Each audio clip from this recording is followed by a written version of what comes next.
¿Qué tipo de papa necesita la Iglesia Católica y cuáles son los desafíos del sumo pontífice?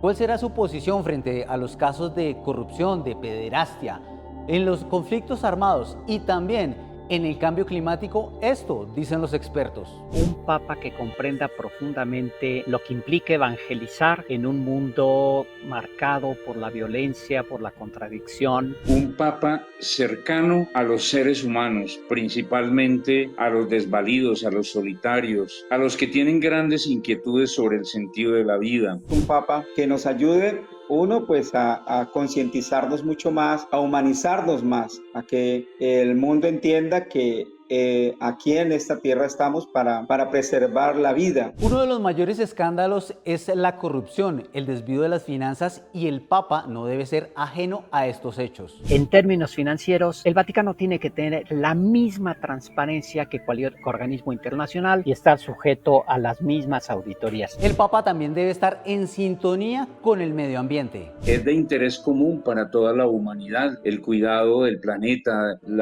el mantenimiento de los recursos naturales, el trabajar en una educación ambiental. Somos custodios de la creación, no somos los dueños del rancho, somos los cuidadores del rancho. Y me introduce algo muy importante. El centro de la protección, de la custodia de la naturaleza es la dignidad del ser humano y su bienestar. Los conflictos bélicos internacionales, si bien la Iglesia Católica ha mediado para que estos no se agudicen, el Papa Francisco dio un ejemplo de lo que se debe hacer. Tal fue el caso en la guerra entre Ucrania y Rusia. Si estamos viendo las atrocidades que estamos viendo, de haber tenido éxito Putin y Kirill, de haber convertido la guerra de Ucrania en una guerra religiosa, bueno, estaríamos hablando de Medio Oriente, estaríamos hablando de una cosa muchísimo más terrible. El Papa intervino inmediatamente, ¿sí?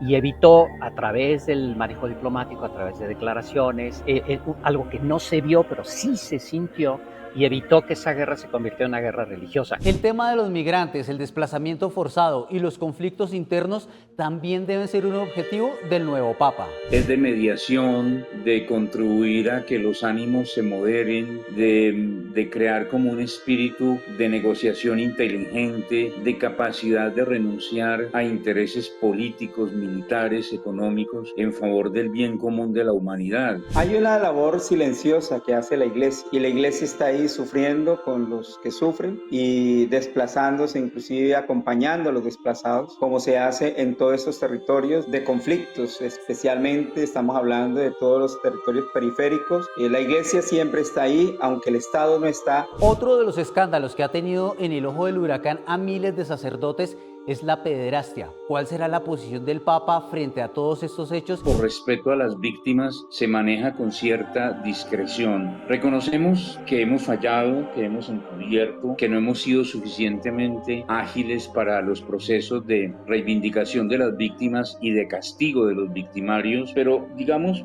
va habiendo resultados, pero indudablemente el camino para seguir es muy largo. Muchos de los delitos que se cometieron, los sacerdotes ya no viven, no están en capacidad de ser juzgados. Efectivamente, muchas víctimas no quedan satisfechas y esto hay que entenderlo muy bien. Ninguna víctima queda satisfecha en un juicio. ¿Ustedes qué piensan? ¿Qué tipo de papa necesita la Iglesia Católica y cuáles son esos otros desafíos? Los leo.